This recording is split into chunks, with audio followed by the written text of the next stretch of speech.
Chapter 12. Dialectics. Quantity and Quality. Quote, "The first and most important principle of the basic logical properties of being refers to the exclusion of contradiction. Contradiction is a category which can only appertain to a combination of thoughts, but not to reality. There are no contradictions in things, or, to put it another way, contradiction accepted as reality is itself the apex of absurdity. The antagonism of forces measured against each other, and moving in opposite directions, is in fact the basic form of all actions in the life of the world and its creatures. But this opposition of the directions taken by the forces of elements and individuals does not in the slightest degree coincide with the idea of absurd contradictions. We can be content here with having cleared the fogs which generally rise from the supposed mysteries of logic, by presenting here a clear picture of the actual absurdity of contradictions in reality, and with having shown the uselessness of the incense which has been burnt here and there in honor of the dialectics of contradiction, the very clumsily carved wooden doll which is substituted for the antagonistic world schematism." Unquote. This is practically all we are told about dialectics in the Kursus der Philosophie. In his Kritische Geschichte, on the other hand, the dialectics of contradiction, and with it particularly Hegel, is treated quite differently.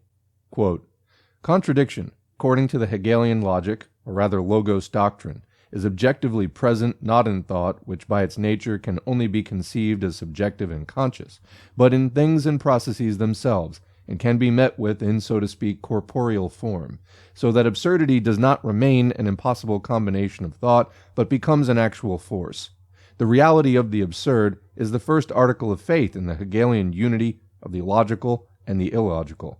The more contradictory a thing, the truer it is, or in other words, the more absurd, the more credible it is.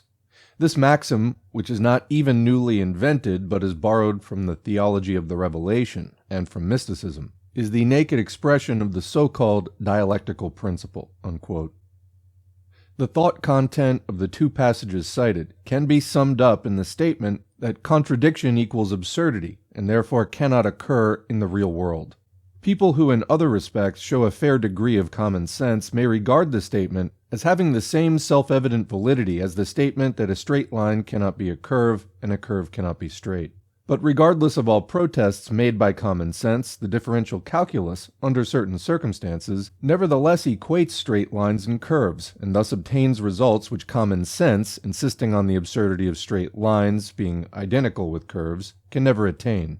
And in view of the important role which the so-called dialectics of contradiction has played in philosophy, from the time of the ancient Greeks up to the present, even a stronger opponent than Herr Diehring should have felt obliged to attack it with other arguments besides one assertion and a good many abusive epithets.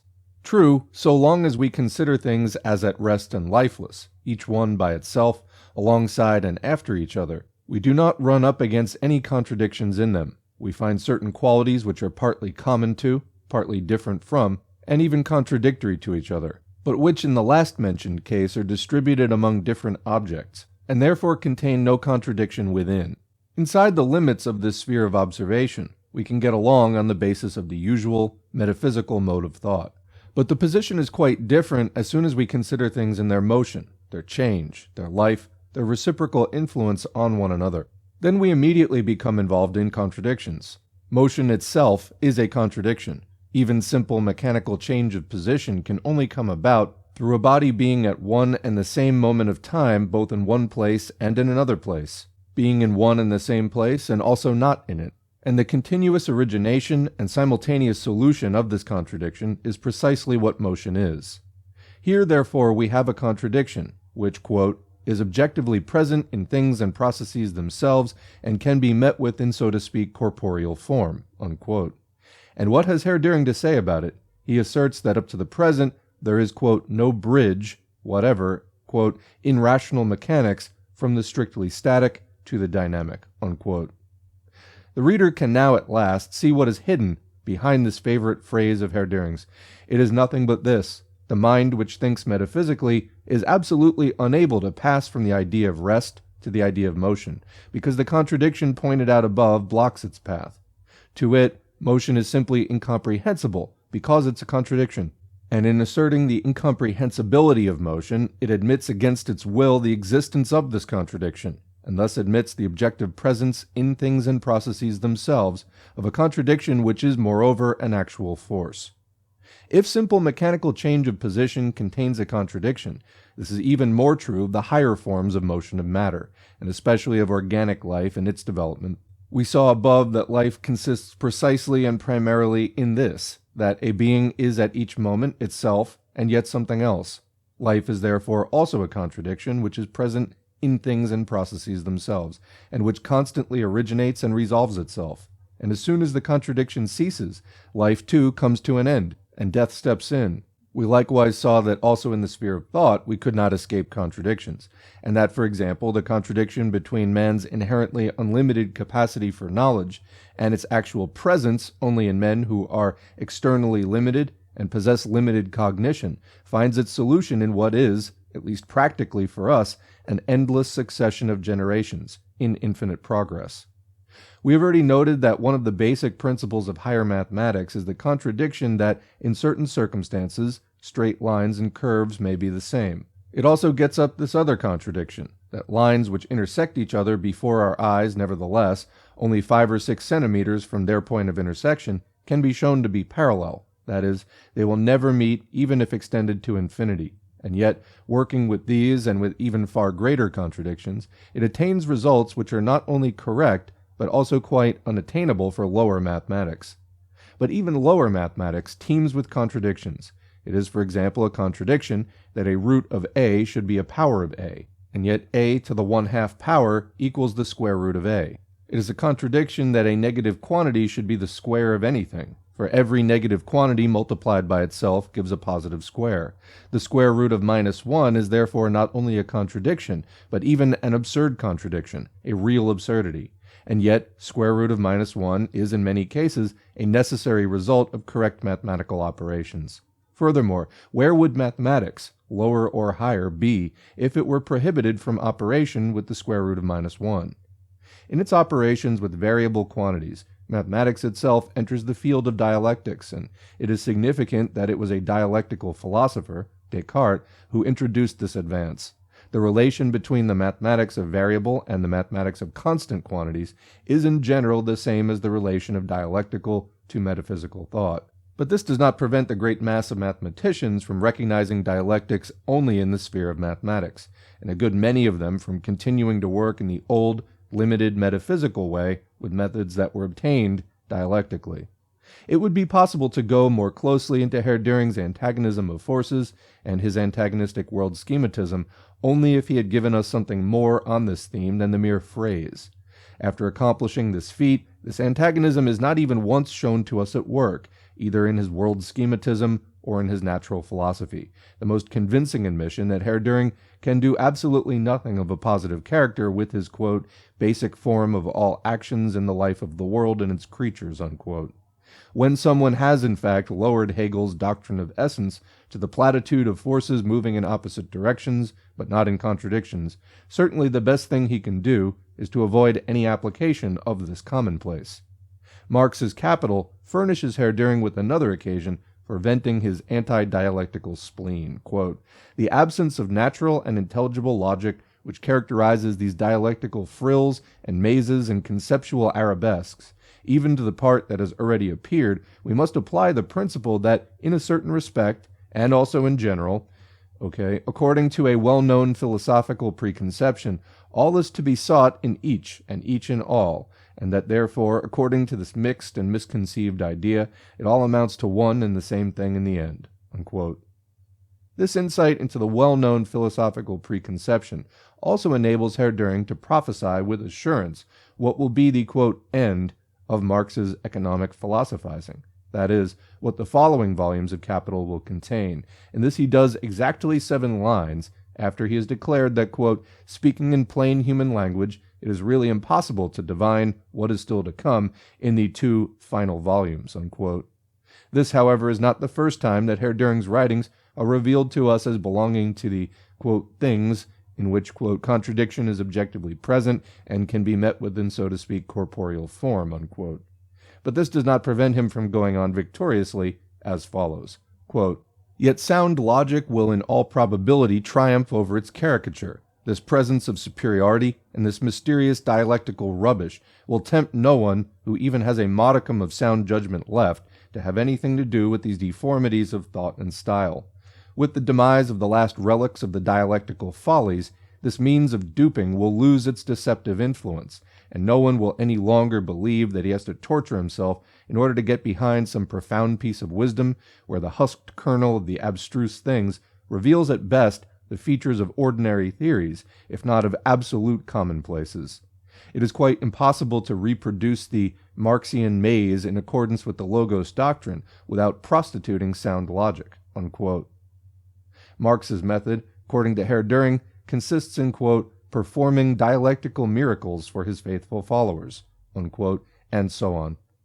We are not in any way concerned here as yet with the correctness or incorrectness of the economic results of Marx's researches, but only with the dialectical method used by Marx. But this much is certain: most readers of Capital will have learned for the first time from Herr-Duhring what it is, in fact, that they have read, and among them will also be Herr-Duhring himself, who in the year 1867 was still able to provide what for a thinker of his caliber was a relatively rational review of the book, and he did this without first being obliged, as he now declares as indispensable, to translate the Marxian argument into Duhringian language. And though even he committed the blunder of identifying Marxian dialectics with the Hegelian, he had not quite lost the capacity to distinguish between the method and the results obtained by using it, and to understand that the latter are not refuted in detail by lampooning the former in general. At any rate, the most astonishing piece of information given by Herr-Duhring is the statement that from the Marxian standpoint, quote, "it all amounts to one and the same thing in the end," unquote. That therefore to Marx, for example, capitalists and wage workers, feudal, capitalist, and socialist modes of production are also, quote, "one and the same thing." No doubt in the end, even Marx and Herr-Duhring are one and the same thing. Such utter nonsense can only be explained if we suppose that the mere mention of the word dialectics throws Herr-Duhring into such a state of mental irresponsibility that, as a result of a certain mixed and misconceived idea, what he says and does is one and the same thing in the end. We here have a sample of what Herr-Duhring calls, quote, "my historical depiction in the grand style," or, quote, "the summary treatment which settles with genus and type, and does not condescend to honor what a Hume called the learned mob, with an exposure in micrological detail. This treatment in a higher and nobler style is the only one compatible with the interests of complete truth and with one's duty to the public, which is free from the bonds of the guilds." Unquote. Historical depiction in the grand style and the summary settlement with genus and type is indeed very convenient for Herr-Duhring, inasmuch as this method enables him to neglect all known facts as micrological and equate them to zero, so that instead of proving anything, he need only use general phrases, make assertions, and thunder his denunciations. The method has the further advantage that it offers no real foothold to an opponent, who is consequently left with almost no other possibility of reply than to make similar summary assertions in the grand style, to resort to general phrases, and finally thunder back denunciations at Herr-Duhring. In a word, as they say, engage in a clanging match, which is not to everyone's taste. Comment, "Debate me, bro." That is exactly what goes on in most of these, quote, debates. Anyway, continuing. We must therefore be grateful to Herr-Duhring for occasionally, by way of exception, dropping the higher and nobler style, and giving us at least two examples of the unsound Marxian Logos doctrine. Quote, "How comical is the reference to the confused, hazy Hegelian notion that quantity changes into quality, and that therefore an advance, when it reaches a certain size, becomes capital by this quantitative increase alone." Unquote. In this, quote, expurgated presentation by Herr-Duhring, that statement certainly seems curious enough. Let us see how it looks in the original, in Marx. On page 313 of the second edition of Capital, Marx, on the basis of his previous examination of constant and variable capital and surplus value, draws the conclusion that, quote, "not every sum of money or of value is at pleasure transformable into capital. To effect this transformation, in fact, a certain minimum of money or of exchange value must be presupposed in the hands of the individual possessor of money or commodities." Unquote. He takes as an example the case of a laborer in any branch or industry, who works daily 8 hours for himself, that is, in producing the value of his wages, and the following 4 hours for the capitalist in producing surplus value, which immediately flows into the pocket of the capitalist. In this case, one would have to have at his disposal a sum of values sufficient to enable one to provide 2 laborers with raw materials, instruments of labor, and wages, in order to pocket enough surplus value every day to live on as well as one of his laborers. And as the aim of capitalist production is not mere subsistence but the increase of wealth, our man with his 2 laborers would still not be a capitalist. Now, in order that he may live twice as well as an ordinary laborer and turn half of the surplus value produced again into capital, he would have to be able to employ 8 laborers. That is, he would have to possess 4 times the sum of values assumed above. And it is only after this, and in the course of still further explanations elucidating and substantiating the fact that not every petty sum of values is enough to be transformable into capital, but that in this respect each period of development and each branch of industry has its definite minimum sum, that Marx observes, quote, "Here, as in natural science, is shown the correctness of the law discovered by Hegel in his Logic, that merely quantitative changes, beyond a certain point, pass into qualitative differences," unquote. And now let the reader admire the higher and nobler style by virtue of which Herr Dühring attributes to Marx the opposite of what he really said. Marx said, "The fact that a sum of values can be transformed into capital only when it has reached a certain size, varying according to the circumstances, but in each case definite minimum size, this fact is a proof of the correctness of the Hegelian law." Herr Dühring makes him say, because, according to the Hegelian law, quantity changes into quality, quote, "Therefore an advance when it reaches a certain size becomes capital," unquote. That is to say, the very opposite. In connection with Herr Dühring's examination of the Darwin case, we've already gotten to know his habit, quote, "in the interests of complete truth," and because of his, quote, "duty to the public which is free from the bonds of the guilds," of quoting incorrectly. It becomes more and more evident that this habit is an inner necessity of the philosophy of reality, and it is certainly a very, quote, "summary treatment." Not to mention the fact that Herr Dühring further makes Marx speak of any kind of advance whatsoever, whereas Marx only refers to an advance made in the form of raw materials, instruments of labor, and wages, and that in doing this Herr Dühring succeeds in making Marx speak pure nonsense. And then he has the cheek to describe as comic the nonsense which he himself has fabricated. Just as he built up a Darwin of his own fantasy in order to try out his strength against him, so here he builds up a fantastic Marx, quote, "historical depiction in the grand style indeed." We've already seen earlier, when discussing world schematism, that in connection with this Hegelian nodal line of measure relations, in which quantitative change suddenly passes at certain points into qualitative transformation, Herr Dühring had a little accident. In a weak moment, he himself recognized and made use of this line. We gave there one of the best-known examples, that of the change of the aggregate states of water, which, under normal atmospheric pressure, changes at 0 degrees Celsius from the liquid into the solid state, and at 100 degrees from the liquid into the gaseous state, so that at both these turning points the merely quantitative change of temperature brings about a qualitative change in the condition of the water.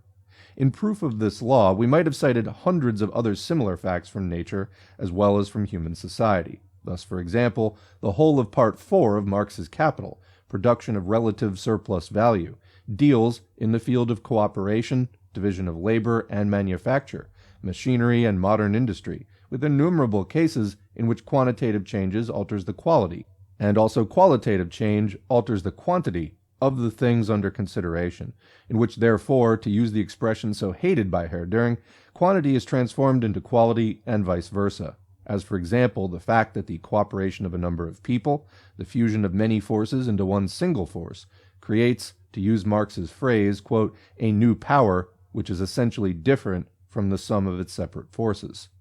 Over and above this, in the passage which, in the interests of complete truth, Herr Dühring perverted into its opposite, Marx had added a footnote, quote, "The molecular theory of modern chemistry first scientifically worked out by Laurent and Gerhardt rests on no other law," unquote. But what did that matter to Herr Dühring? He knew that, quote, "the eminently modern educative elements provided by the natural scientific mode of thought are lacking precisely among those who, like Marx and his rival Lassalle, make half science and a little philosophistics the meager equipment with which to vamp up their learning," unquote. while with Herr-Dühring, quote, the main achievements of exact knowledge in mechanics, physics, and chemistry, unquote, and so forth serve as the basis. We have seen how. However, in order to enable third persons to reach a decision in the matter, we shall look a little more closely into the example cited in Marx's footnote. What is referred to here is the homologous series of carbon compounds, of which a great many are already known and each of which has its own algebraic formula of composition. If, for example, as is done in chemistry, we denote an atom of carbon by C, an atom of hydrogen by H, an atom of oxygen by O, and the number of atoms of carbon contained in each compound by N, the molecular formulas for some of these series can be expressed as follows. CnH2n plus 2 is the series of normal paraffins. CnH2n plus 2O is the series of primary alcohols. CnH2nO2 is the series of the monobasic fatty acids. Let us take as an example the last of these series, and let us assume successively that n equals 1, n equals 2, n equals 3, etc. We then obtain the following results, omitting the isomers. CH2O2 is formic acid, boiling point 100, melting point 1 degree. C2H4O2, acetic acid, boiling point 118 degrees, melting point 17 degrees. C3H6O2, propionic acid, boiling point 140 degrees. C8H8O2, butyric acid, 162 degrees boiling point. C5H10O2, valerianic acid, 175 degrees boiling point, and so on to C50H60O2, melicic acid, which melts only at 80 degrees and has no boiling point at all, because it cannot evaporate without disintegrating. Here, therefore, we have a whole series of qualitatively different bodies, formed by the simple quantitative addition of elements, and in fact always in the same proportion. This is most clearly evident in cases where the quantity of all the elements of the compound changes in the same proportion.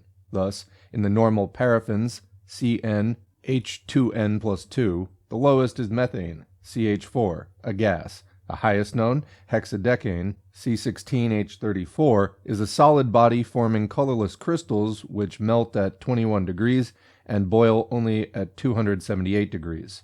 Each new member of both series comes into existence through the addition of CH2, one atom of carbon and two atoms of hydrogen, to the molecular formula of the preceding number, and this quantitative change in the molecular formula produces each time a qualitatively different body. These series, however, are only one particularly obvious example. Throughout practically the whole of chemistry, even in the various nitrogen oxides and oxygen acids of phosphorus or sulfur, one can see how quantity changes into quality, and this allegedly confused, hazy Hegelian notion appears in, so to speak, corporeal form in things and processes, and no one but Herr-Dühring is confused and befogged by it. And if Marx was the first to call attention to it, and if Herr-Dühring read the reference without even understanding it, otherwise he would certainly not have allowed this unparalleled outrage to pass unchallenged. This is enough, even without looking back at the famous Dühringian philosophy of nature, to make it clear which of the two, Marx or Herr-Dühring, is lacking in, quote, the eminently modern educative elements provided by the natural scientific mode of thought, and in acquaintance with the, quote, main achievements of chemistry, unquote. In conclusion, we shall call one more witness for the transformation of quantity into quality, namely Napoleon.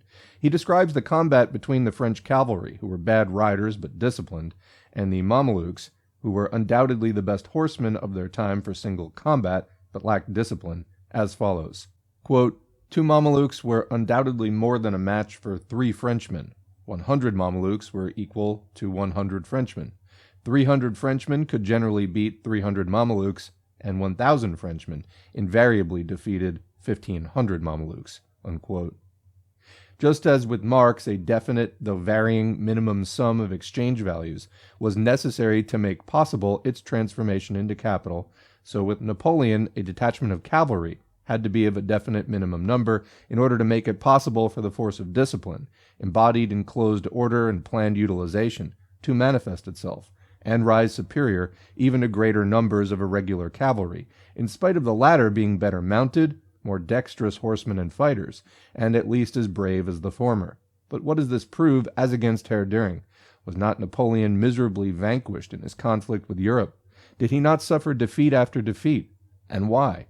Solely in consequence of having introduced the confused, hazy Hegelian notion into cavalry tactics.